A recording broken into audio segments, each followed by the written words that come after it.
Welcome to the Real Estate 401k Show. Here are your hosts, Ryan Gerdes, Mike Weinstein, and Justin Frederick, helping you build a legacy of wealth through real estate. Powered by the Recon Group at West USA and the Frederick team with Fairway Mortgage. NMLS number 625918. Well, welcome to the first episode of 2024, the Real Estate 401k Show. I'm your host, Mike Weinstein. This is Justin Frederick and Ryan Gerdes. Gentlemen, and everybody listening, happy New Year. New Year. I almost said happy anniversary. I'm still in the Christmas spirit. Yeah, yeah. You know? So You're a slob. says a lot about you. Yeah. Look at your shirt. Jeez. Well, happy New Year's. Guys, are you New Year's resolution guys? And if so, what is your New Year's resolution for 2024? Well, I'm excited about this month and next month. We're kind of doing a big cleanse, and so excited about that. Yeah, we need to talk about that. Well, I'm doing it no matter what. I got to go to Italy. Well, that's fine. So I'm excited about that. We are trying to really ramp up our real estate portfolio, not just on the personal side, but for our business. So we have different goals set in place for that. We want to make sure that we're getting at least a minimum of one a month into our portfolio. That ones that stick. When it comes to our flips, we don't focus on those nearly as much. But who knows? Come Q3, Q4, I feel like there's going to be some really good opportunities for stuff like that. This is the last year that we're going to have my daughter in the house, so I want to spend a lot of time with her, and she really absorbs a lot of the life lessons that my wife and I have learned over the years, and so I'm excited about spending a little bit more time and sharing that with her, and hopefully she takes the good and leaves the bad. Justin? So, same thing. I want to increase my real estate portfolio this year, and I want to double up from last year. I really want to make sure that I get my butt into the gym. Yeah. On average 4 days a week. I have to do this just for my health, but and then I need to take a serious vacation with my wife. And then last thing is I feel like I'm a shrink right now. Yeah. You guys are going deep. And then Like a Barbara Walters over I need to get my cabin on Airbnb. I need to get that taken care of this year. Yeah, I'm not a big New Year's resolution guy anymore, but I offer a gift to all my loved ones, my family and friends. I feel like you're about to be a smart ass. Probably. If you are struggling to find a New Year's resolution, if you're struggling to find something that you should work on, come talk to me and I will tell you. I will give you my thoughts on what you should work on. Nailed it. Yeah, there you go. I'd love to hear these conversations. All right, well, anyways, we're here. So we want to kick off the year. We want to talk about multifamily dwellings and apartment buildings, and what does the financing look like? What do the opportunities look like? And you're going to want to text the word multi to 623-AZ-RECON. That's multi to 623-AZ-RECON. And for the sake of our listeners that aren't as familiar with multifamily, this might seem a little bit elementary, but I think one of the first things that you have to note that there's a huge difference in multifamily, obviously, if there's more than 2 units. More than one. More than one. More than 1 unit, that's what I meant. So 2 or plus, but there's a huge difference when you are looking at a piece of property that has between 2 and 4 units, a duplex, 3-plex, or a 4-plex. The financing, the contracts, everything changes dramatically when you go 5 units and above. And Ryan, I'll let you start to break that down for us. Well, I think that a lot of it is really driven by the financing part of it.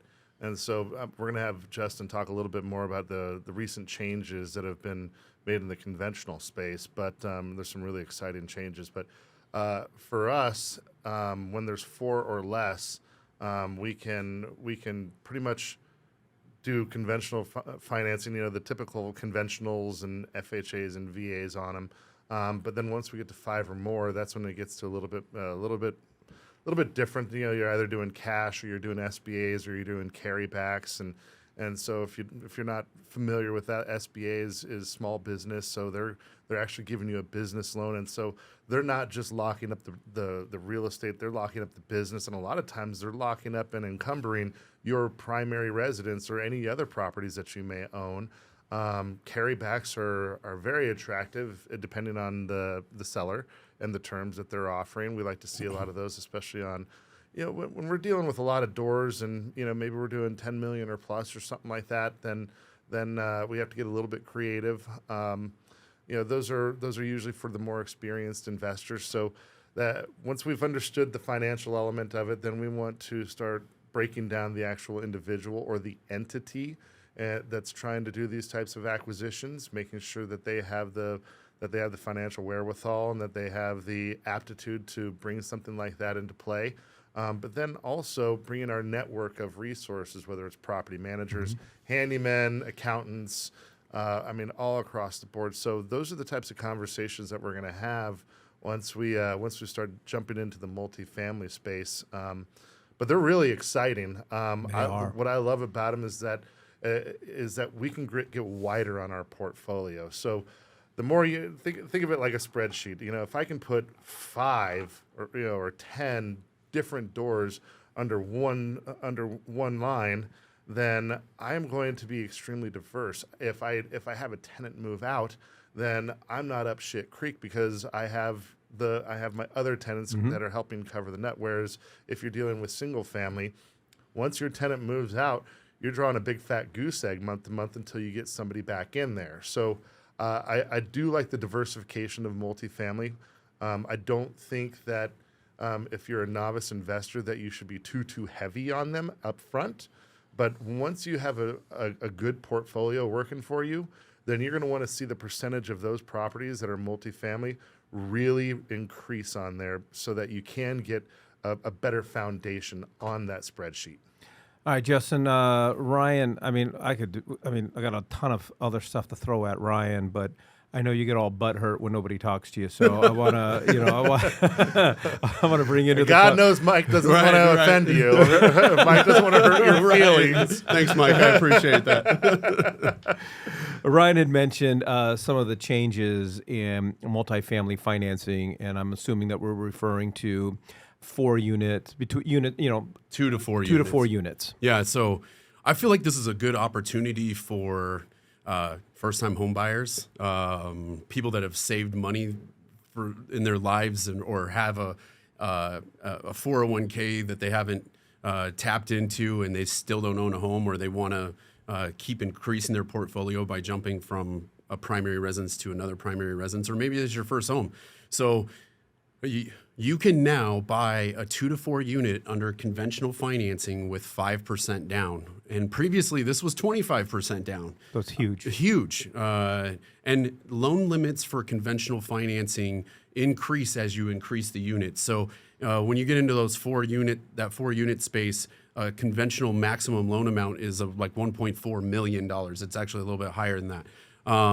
So whereas it single allows family is what? $766,500. So you're almost doubling the borrowing power when you're dealing with a 4 unit rather than a single family. So that's right. To me, that's a huge advantage for our investors. If I had to do it all over again prior to having a family, I would have moved into, with these guidelines, I would have moved into a multifamily unit property to begin with, so that my plan would be to move out after a year of being there, buy another primary residence, but have that property producing income, get it all fixed up and ready to go.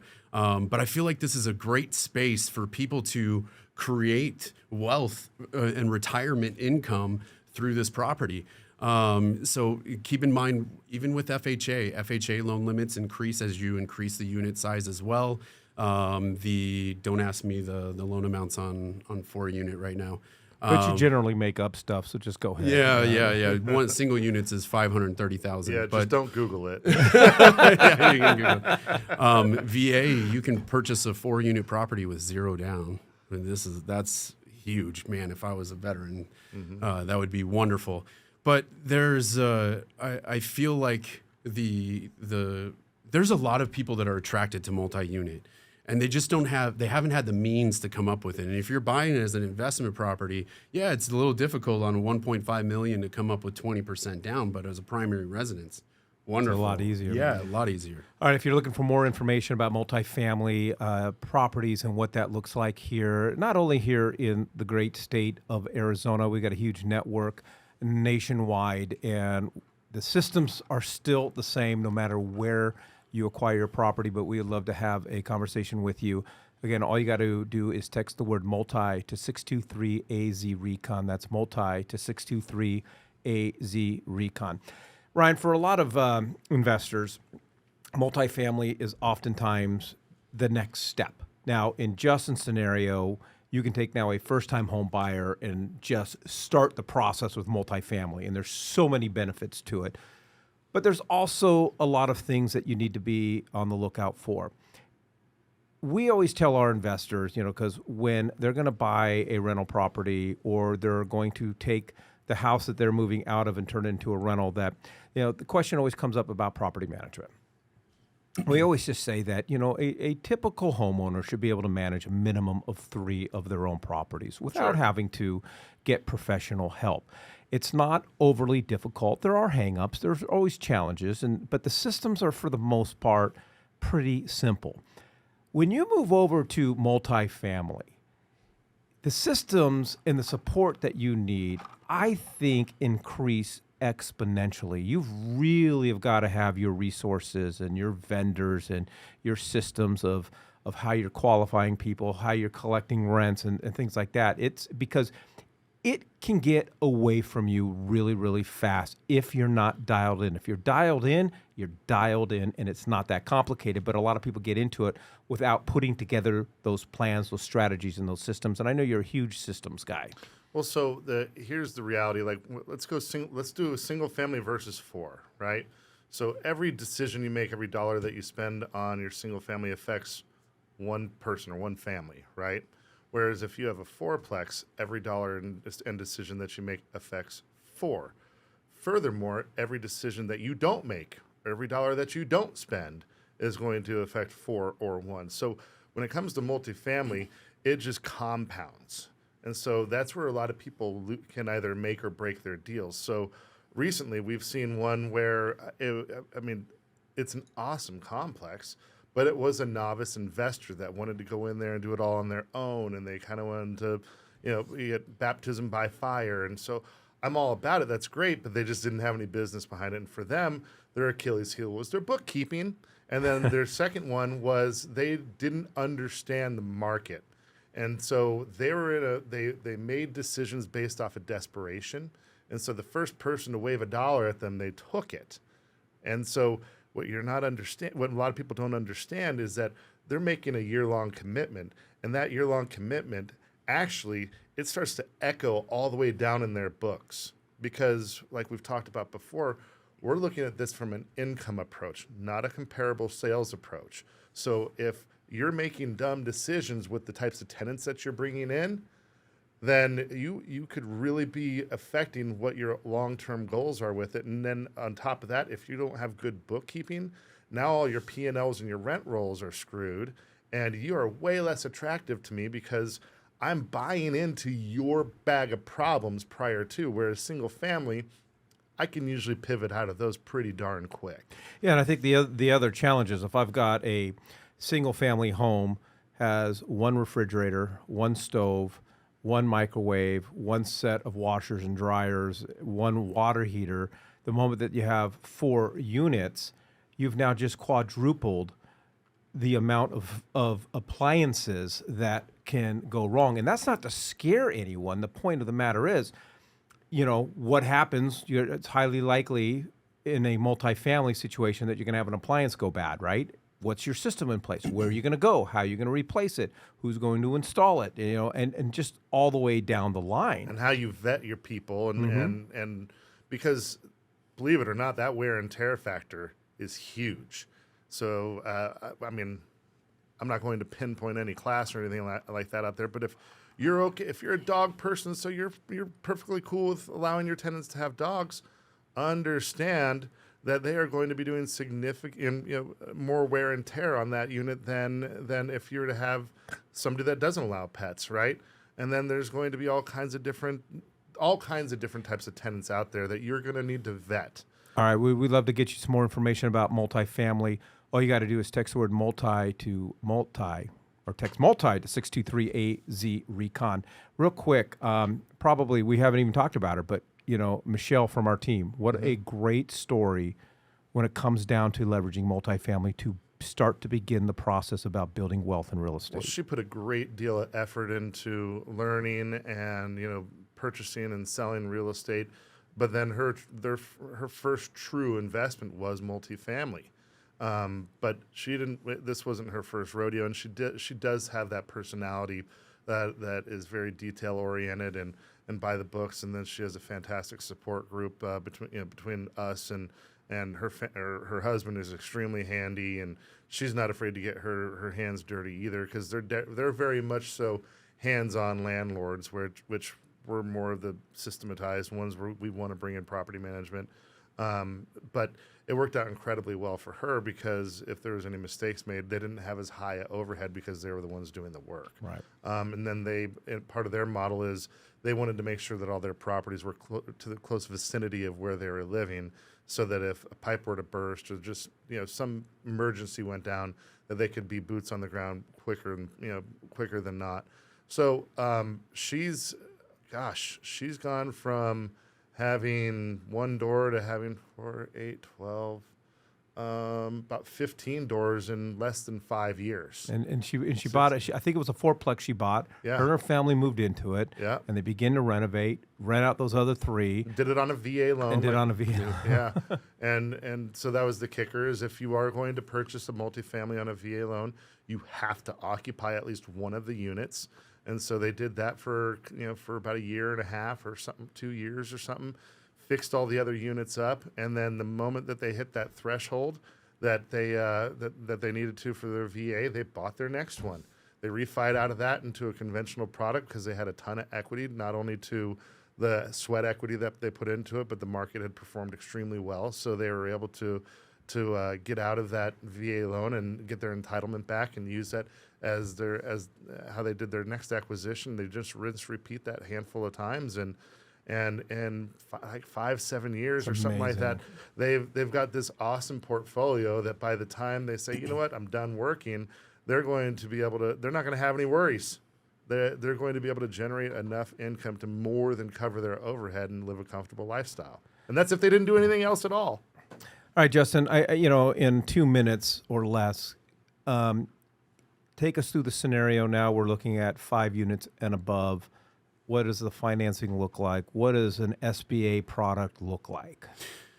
So, I mean, it's a commercial loan, guys. It's something that I actually don't even deal with, but I want you to know that interest rates are higher on commercial properties. They're not only going to qualify you for that to start with, but they're going to continue to keep an eye on what that business looks like and how it's operating. They're going to they might even tell you to do certain things with your business and hold a certain amount of assets with your business. So it's not just one and done and then you get to manage everything on your own. The bank is going to continue to manage you as if you were a business, because you're a small business. That's what a small business loan is. So it's more in depth, and it's definitely more time consuming, and it's even if you had 800 credit scores, it's not for sure that you're going to get this loan. And there's a lot more risk factors that are involved. So they're going to look at all those. And from my experience, they're not all the same. Although they're insured by the government, they're going to say you could go from one bank to another, and they could give you different down payment requirements or different interest rate terms. But I think, Ryan, where the opportunity is sellers know that. Sellers of apartment buildings with 5 units and above know the challenges that investors face acquiring it, and that's why seller financing options are such a great avenue and not uncommon when it comes to 5+ units. Well, and you need to make sure that everyone at the table that's working on this transaction is not only aware of what they can and cannot do, but what market trends dictate. And so it's important to have somebody that knows how to negotiate those types of terms, because most of the time, Absolutely. a typical real estate agent, all they're doing is negotiating price, maybe the inspection period and close of escrow date, and maybe some appraisal stuff, right? Like that's the typical limit of knowledge that you're going to be dealing with. But that's a very small piece of the puzzle when it comes to these not even the tip of the multi-units. And they're going to want to, and SBA loans, I just want to throw it out there. SBA loans are going to want to see investment history, some type of management history of properties too. So, All right. Well, there's a lot more that goes into multifamily. If you've thought about going into multifamily, maybe you're a first-time home buyer and you're looking at buying your first property, but realize, hey, I might want to check out buying a duplex or a threeplex or a fourplex. Regardless of where you're at in your real estate journey, if you like the sound of multifamily, if you want to learn more about multifamily properties, all you got to do is text the word multi to 623-AZ-RECON. That's multi to 623-AZ-RECON. Thank you for joining us on the Real Estate 401k Show. If you want more information on how to build wealth, click on the link or text us at 623-297-3266. That's 623-AZ-RECON.